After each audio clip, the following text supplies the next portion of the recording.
There's something different about this set today. I can't quite put my finger on it. Anyway, welcome to the Mr. Ugly Show. I am your host, Mr. Ugly.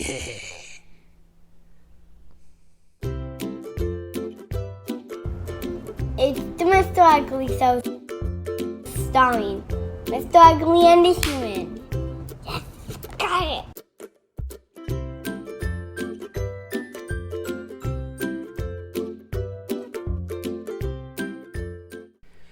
Today, as always, I and my trusty helper, the Human, will be showing off cool stuff that the Human has collected, and will be telling you if it was worth collecting in the first place.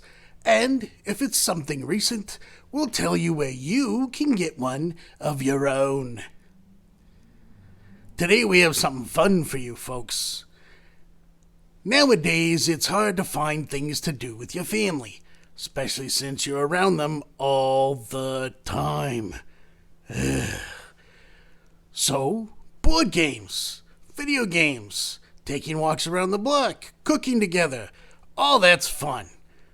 But it gets old. So we have something new for you.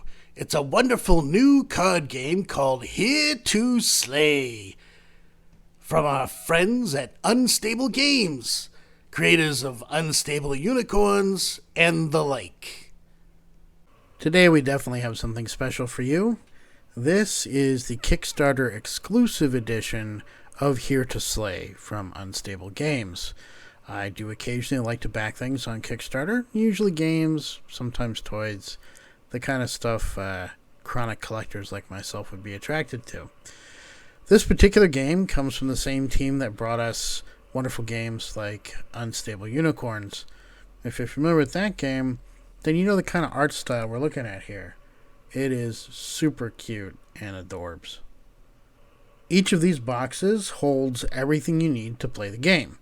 The core box is this one here. You'll be able to pick up this yourself right now for, I think it runs around $20 at various retailers. I believe it's at Target. You could probably get it off Amazon as well. Your edition is going to look a little bit different than mine. Mine is the Kickstarter exclusive, as I said before. Right here you see in the core set you get this pair of dice. They are customized to the game, with the number one being this cute little unicorn symbol. A nice black dice with gold lettering.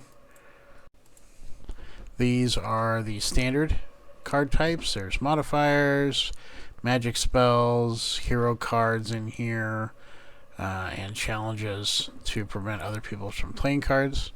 There's also items you can place on your various heroes to give them buffs or change their class type.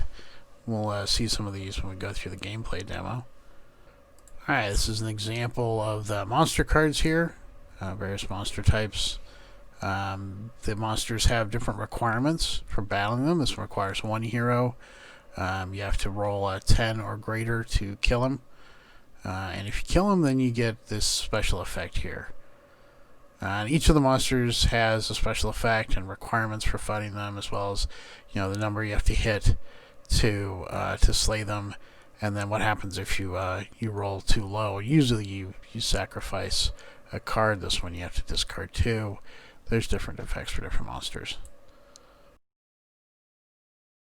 Alright, now we're looking at some of the hero cards here. These are the party leaders that you can choose from when you begin your play. Each one is a different character class. You got thieves and sorcerers and wizards and guardians and your bards and your archers and warriors and all that kind of stuff. This box contains the playmats. These are the Kickstarter exclusive playmats, which may or may not be available as separate purchases now. There's also one central mat that's used for the common play area for the game, where you put your deck of cards and your discards, and also where the monsters go. But each playmat represents one of the playable characters that each person playing the game can choose. Each one chooses a party leader of a different class, and each of the party leaders has a special ability. So the artwork on these matches up with the artwork for each of the party leaders, so each person who wants to play has a mat that they can play with. These playmats remind me of the paper playmats that came with Pokemon cards. You remember that, right? So these are the pieces for the dice tower, and this is how the dice tower comes together. As you can see, it's pretty standard in terms of dice towers. You drop them in the top, they kind of ricochet off the little panels here and come out the bottom. But it's the artwork again that makes this one stand out. You see each of the core character classes represented here around the sides of the dice tower. I like the design of the dice tower. That's pretty cute. Useful, too. You know, for those of you with hands. Alright, folks, we're going to take you through a couple rounds of gameplay here. Hope you enjoy. Each turn, each player gets 3 action points. And you can spend those action points to do one of several different types of things. For all 3 action points, you can discard your entire hand and draw 5 new cards. For 2 action points, you can attack a monster, provided you meet the requirements for attacking a monster, proper number of heroes, proper hero classes, etc. And there are several different things you can do for 1 point. For 1 point, you can draw a card from the pile to your hand. You can play a card from your hand to your play area. For example, you can play a hero, you could play a magic card, you could put an item on a hero, that sort of thing. When you first play a hero, you get to roll and use their effect for free the first time you put them down. But if you want to use that effect again on a later turn, that costs you 1 action point. The goal of the game here is to be the first to gather a full party, 6 characters of different classes, or to be the first to slay 3 monsters. Player 1 here has Shadow Claw as their party leader. Claw's special ability allows them to steal a card from another player once per turn.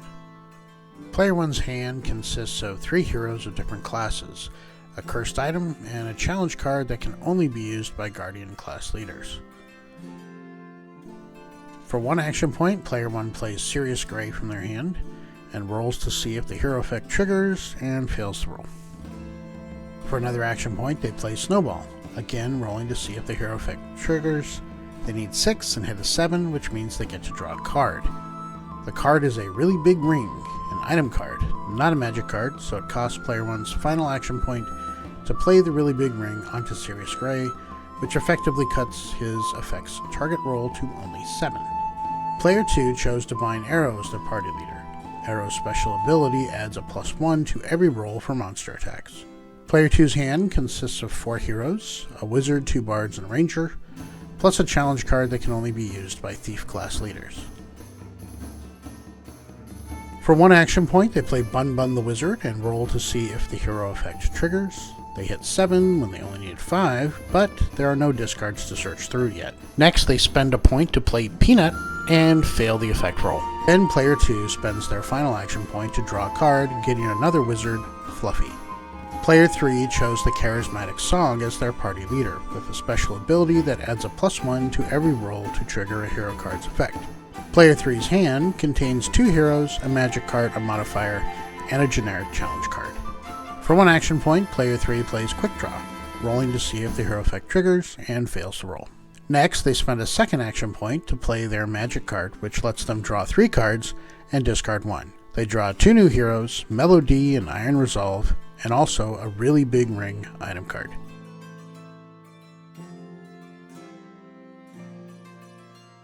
Player 3's final action point goes to playing Iron Resolve. They roll to see if the hero effect triggers and fail the roll. Let's jump forward and see what the table looks like after a 2nd round. Player 1 has played an additional hero, Silent Shadow.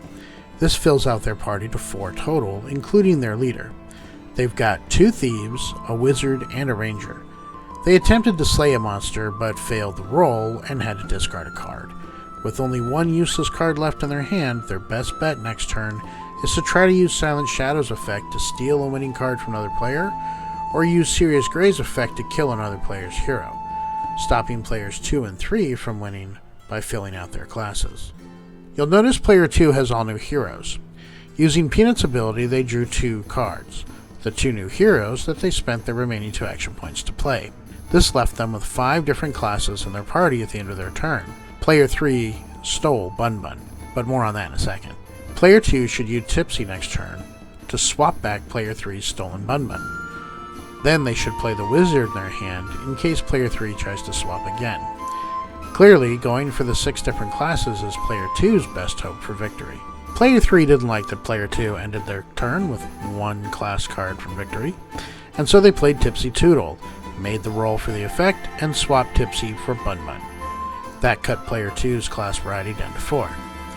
Then player 3 used their last 2 action points to play items onto Iron Resolve and Mellow D, a really big ring for Iron, and a Fighter's Mask for Mellow, which changed his class to Fighter.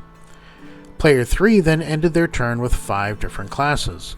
All they need to do on the next turn is hold on to that existing party and add 1 more hero of a different class. Since the hero effects can only be triggered by specific die rolls, there's still an element of chance that could lead to any of the 3 players achieving victory, despite player 3's obvious advantage going into the next round. And now comes my favorite part. Was it worth it? Although I guess it's kind of clear that since he backed it on the Kickstarter, that, yeah, I guess it's probably worth it. Was it worth it? Well, considering I backed it on Kickstarter, yes, obviously I think it was worth it. Even if you go out and buy it right now on Amazon, where it's normally $20, and at the time of this taping, apparently only $13.31 on sale, it's completely worth it. The beautiful artwork, the whimsical design of everything, and the fact that there's so much depth and strategy involved in what appears to be on the surface very simple gameplay. Go out and get it. I guarantee that you and your kids, or your friends, whoever you're quarantining with, are going to have a great time with this. Thank you, folks, for joining us. This was fun, and we hope that this suggestion for a family fun time helps make your quarantine period a little easier to bear, especially during these weird holidays. 2020 has been a real Anyway, folks, if you like this video, please click that like down there, or that subscribe button over there, or is it over there? Depends on what device you're on. Anyway, thanks for joining us. We'll have more fun stuff for you next time from the Humans Collection. Until then, tally ho!